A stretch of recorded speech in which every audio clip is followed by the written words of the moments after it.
you know? But how in the world do you even find the time? Because you got several kids, Yeah. right? I mean, you're running a business, you're doing all these other things. How do you Yeah. do it? So, I mean, it's really a subject of focus because, I mean, if there's something that means a lot to you, you'll find the time, whatever it is, even if it's 15 minutes a day. I venture to guess, like, if there was any topic in the world, you could pick it. It could be artificial intelligence, it could be cybersecurity.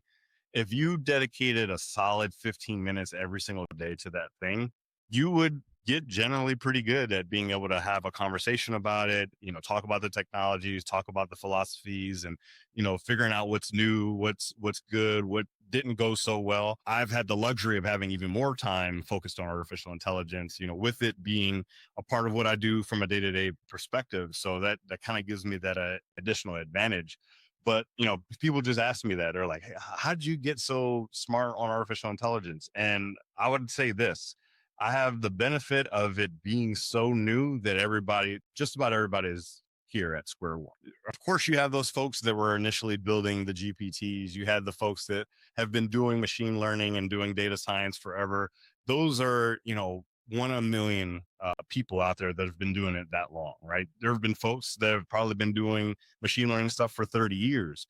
But when you're talking about new age artificial intelligence, everybody is new. And so any information that you can share, any conversations that you have, any questions that you have is going to be a part of that new narrative. It's going to be a part of the community. So I think if folks want to be on the cutting edge of something and be a part of that type of conversation, now is the time to do it, because 10 years from now, it's going to be similar to cybersecurity. You're going to have to take your licks. You're going to have to go through the motions. You're going to have your challenges. I'm not saying that you do away with that altogether, but it's a beautiful time because there's almost no imposter syndrome at this point because everyone else is kind of still figuring it out.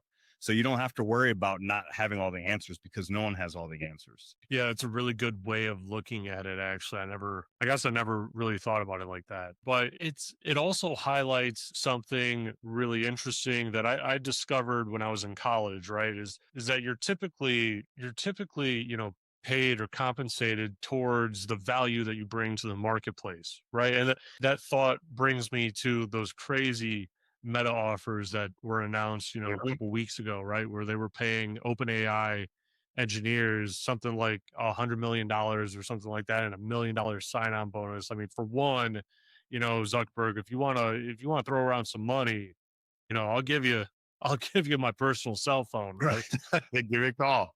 Yeah, please.